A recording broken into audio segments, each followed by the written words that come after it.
It's been big. Now to our conversation at this hour, the United Nations General Assembly high-level meeting on universal health coverage, which will take place on the 23rd of September 2019 in New York, with the overall theme, Universal Health Coverage, moving together to build a healthier world. Ahead of the summit, AMREF Health Africa will run a digital campaign on universal health coverage, UHC, at the national, regional and global level.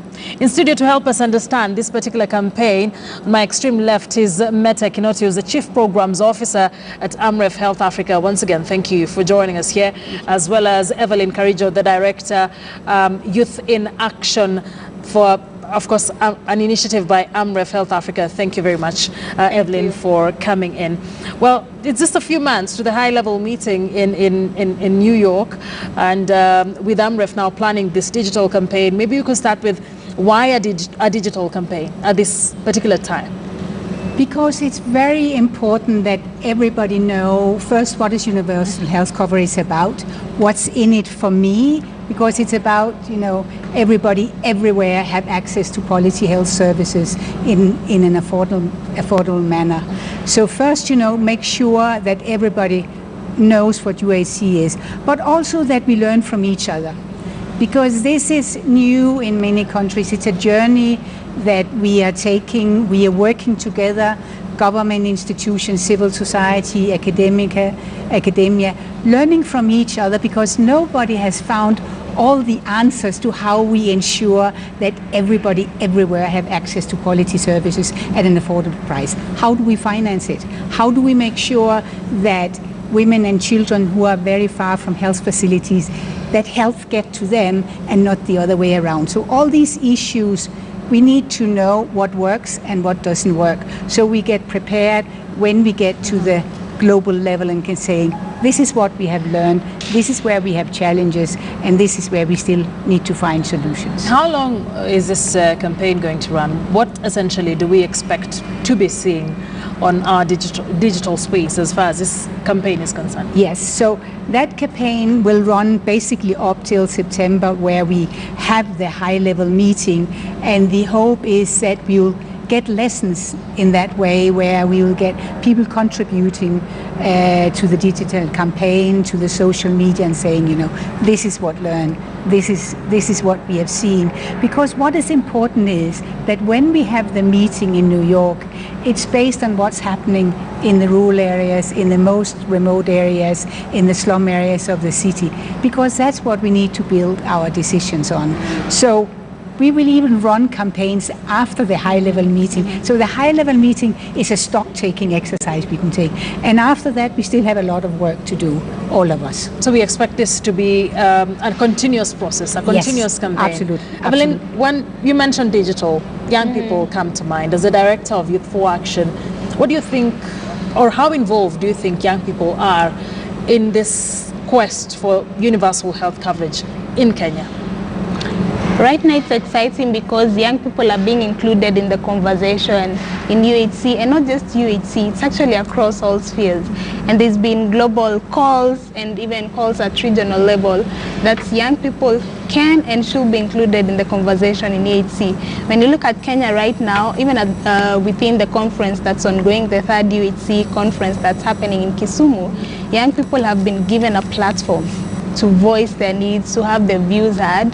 We had a group of young people presenting a communique to the governors and everyone who attended the conference opening ceremony yesterday, and we put forward our asks as young people, how we need to be included in the UHC conversation, what UHC means to us, what priorities we need. First of all, inclusion and meaningful youth engagement in the UHC process, using digital platforms that you have talked about, so that we're able to reach young people across the entire region and get their views on how they'd want governments and heads of states to respond to youth needs in the UHC conversation. So yes, there's political goodwill. Young people are being included. We're excited about that.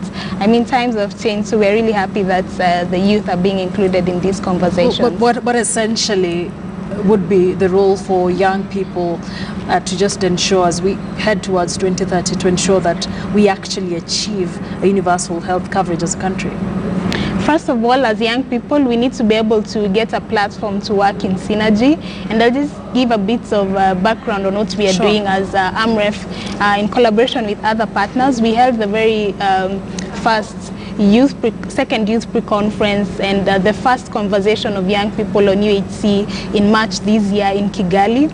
It was the first time that young people were coming together to talk about UHC in the region. We had over 400 youth across Africa from 24 countries talking about UHC and giving specific asks that would be presented to the UN high-level meeting in September this year. So as young people, we said our role is first to get movements that will help us to work and to come up with priorities and work in one voice. So we launched the Youth for UHC movements. This is the first ever Pan-Africa movement of young people working towards UHC in Africa. So our key role is to get ourselves on one platform.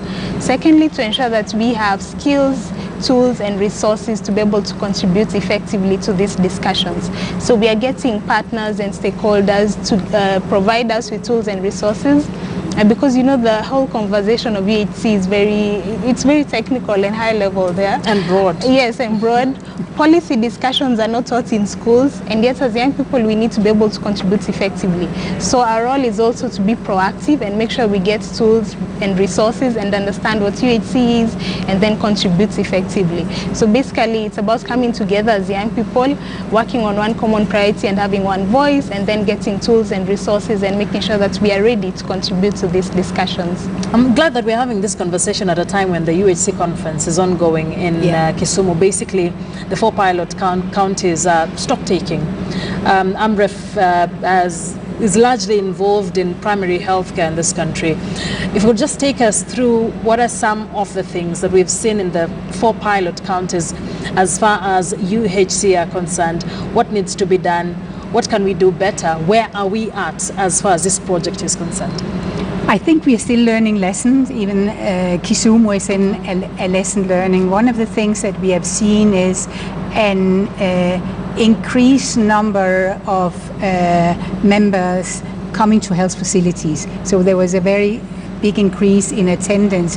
What we need to look at, do all actually need to go to the health facilities? Or if we have community health workers coming to a household and addressing health issues in household, can they actually address many of the issues?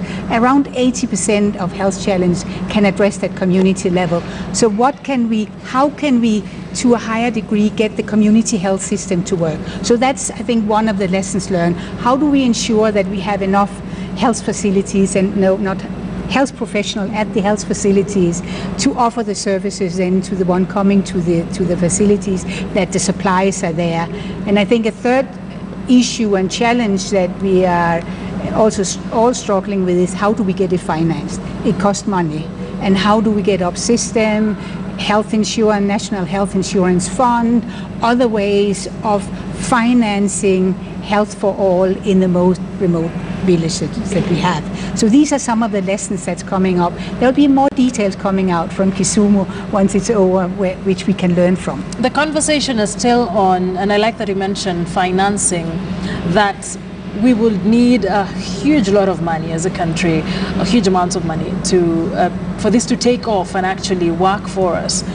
Do you think we will be able to achieve this? And what would be the obstacles along the way? Finances, what else?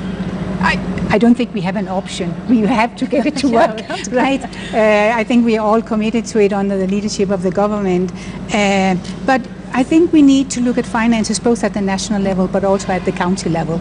And some of the experiences AMREF have in some of the counties actually, when you work with decision makers, it's able for counties to allocate more money to health than they actually expected in the beginning.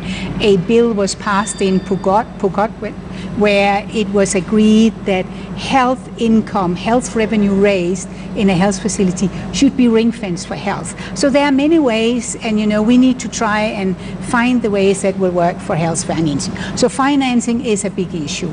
Another big issue is to make sure that the community health works, that we have enough community health workers, they are proper trained.